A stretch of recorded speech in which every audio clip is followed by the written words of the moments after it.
The sexual revolution is defined as a social era between the 1960s and the 1980s that challenged the traditional values of sexual behavior. Those who participated during this revolution wanted to explore the body and mind and free oneself from the confines of modern America. As divorce rates rose, there was an increase of sexual encounters between unmarried adults. In fact, the number of unmarried Americans aged 20 to 24 more than doubled from 4.3 million in 1960 to 9.7 million in 1976.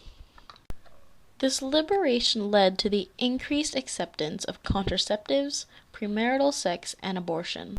Just a decade ago, during the 1950s, these practices would have been unheard of. The 1950s were concerned with keeping the family conservative and making sure sexual encounters only happened between two married adults. So much so, schools showed education videos to aid young adults to avoid being promiscuous. The following is a technique to indirectly say no to heavy petting. And here we are, on the front steps. Tell me, what are you going out for in the track meet next Saturday? Oh, the relays, I guess. Oh, how wonderful. The first pharmaceutical company that issued birth control was G.D. Cereal and Company in 1957. Birth control allowed women to be able to have sex without the fear of unexpected pregnancy. This idea of sex without procreation was a fear for conservatives who believed sex was a precious ritual to create a family. However, an increased amount of women, particularly the unmarried and college-aged, began using the contraceptive as a way to have freedom over their fertility. This freedom led to the first generation to have widespread acceptance of premarital sex. This was the 1960s. As the 1960s generation began seeing the positive effects of birth control, many began to advocate and spread the word through simplified demonstrations.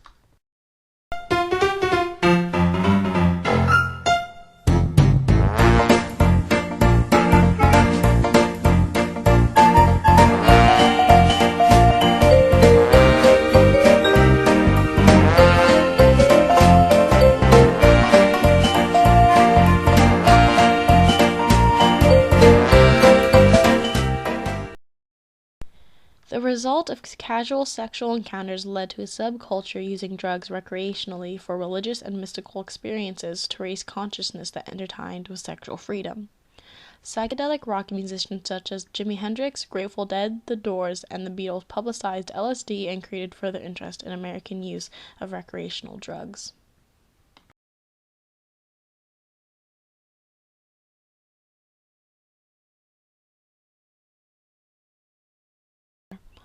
Since the 1800s to 1973, abortion had been a highly illegal but highly sought-after practice for women, regardless of the cautionary danger. With the combination of widespread use of the pill and the end of World War II, the demand of abortions increased. The once welcomed, independent, and working women of World War II who took over the jobs men left behind were now being hit with the backlash of the soldiers returning for more, demanding their jobs. The attempt to keep independence in the now male competitive workforce and sexually open era required complete independence. The result was termination of unwanted pregnancies through self-inflicted miscarriages or back alley butchers. Hundreds of women, ashamed of the illegal nature of abortion and unwilling to see a doctor, died due to the complications after the abortion.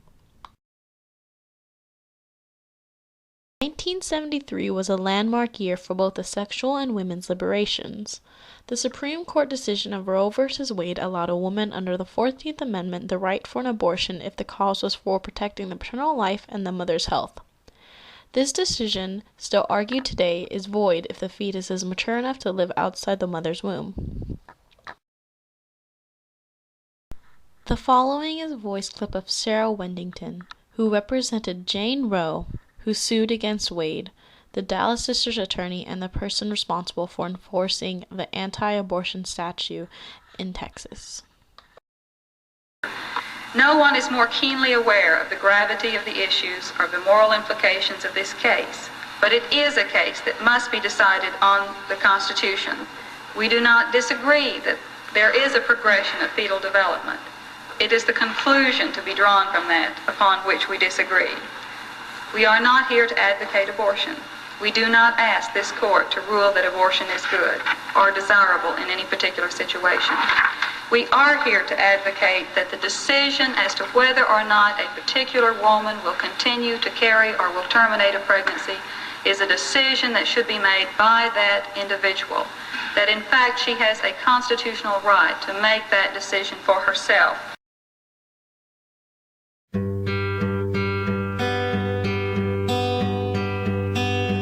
Fall is here, hear the yell, back to school, ring the bell, brand new shoes, walking blues, climb the fence, books and pens, I can tell that we are gonna be friends.